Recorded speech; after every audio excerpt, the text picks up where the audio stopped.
makita kita noon, alam kong ikaw ang kabiyak ng aking puso.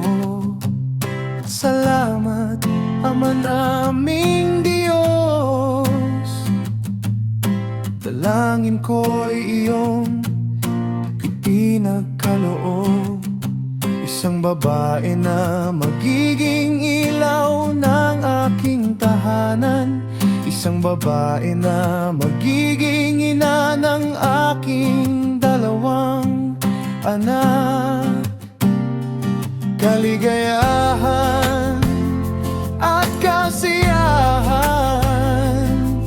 sa puso ko'y walang paglagyan,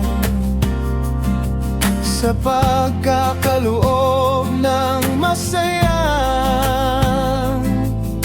pamilya sa buhay ni kastigong brutal.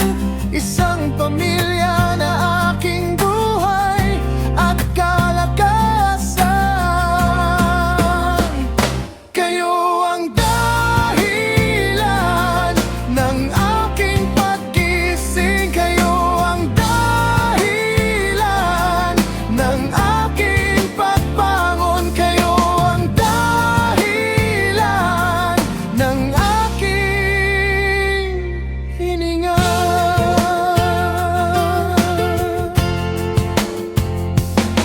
Isang pamilyang nabibigay ng lakas sa oras ng aking kahinaan. Isang pamilyang lagi kong kasangga